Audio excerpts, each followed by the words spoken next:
often get asked, what do you do in between retreats? So after one retreat, worship retreat, do you rest and start planning for the next retreat? Kind of like, what's my routine?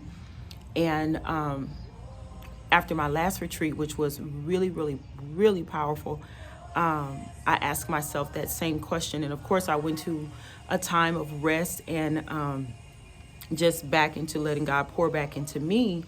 And it only took a couple of days, and then I went back into my routine. So what is my routine to prepare and get ready for a worship retreat? And it's really simple. It's worship. So as I was sitting with the Lord this morning and in my word, sometimes one of the things the Lord has showed me is that I often get up in the morning and I follow some dynamic people of faith who are really walking in their calling and using their faith. So sometimes I can get up every morning and I have multiple alerts on my phone where people have posted videos, prophetic warnings. They have a word from the Lord that they feel the Lord is having them to release. And sometimes I will read those and see if it resonates with my spirit and what the Lord is teaching me. And sometimes I don't. Sometimes I don't read them at all. My first priority every day is my personal pursuit. And that's my question to you today. What does your personal pursuit look like? Before you tap into social media, before you tap into the word for the day, before you do anything, what does your personal pursuit look like? Because the personal relationship that you're building with the Lord, getting in your word, worshiping is it's the most important thing in your life. Your personal pursuit of Him, your personal time in the word, your personal worship, your personal reading of the Bible.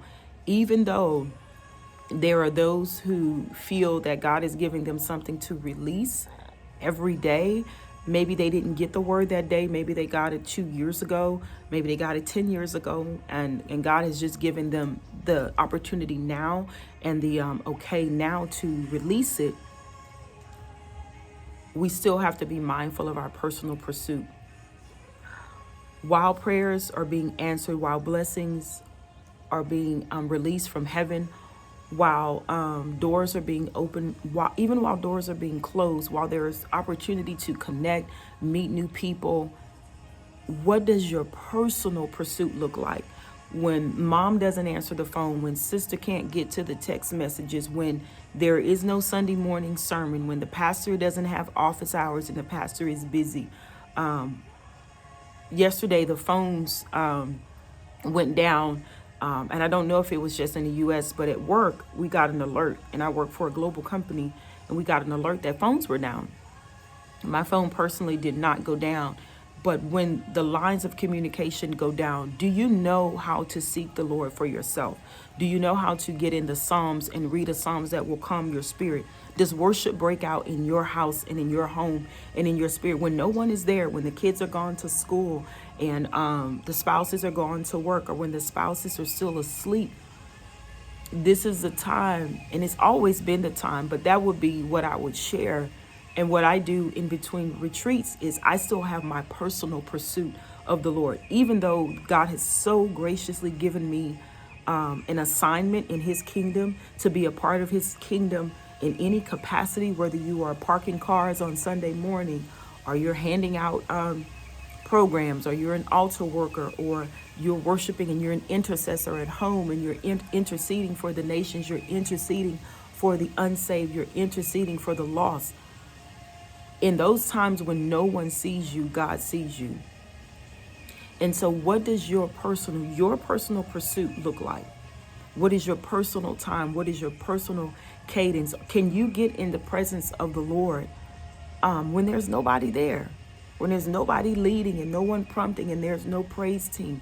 That's when you're going to see the real revival happen in your life and in your home, in your personal circumstances. It's going to be your personal pursuit. If you want your children and your family to change, it's going to be your personal pursuit. If you want to see change in our government, if you want to see change in what's happening in our nation, it's going to be your personal pursuit. You may feel like your prayers are not working. You may feel like If God lays on your heart to get up and intercede for single mothers, you may feel that your prayers do not count, but that is a lie. Your voice is heard on high. Your worship is heard on high. So what I do in between retreats, I'm still, I'm silent, I'm worshiping, I'm praying, I'm connecting with those of the faith, and I'm listening to God. I'm listening for the voice of the Lord. I'm listening for the instructions. I'm repenting, right? Being corrected by his word. I'm in pursuit of him.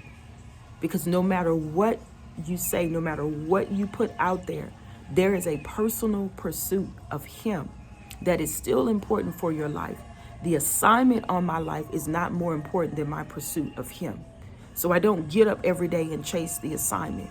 I don't get up every day and say, God, what's next? How are you going to bless what I'm doing? How are you going to open this door?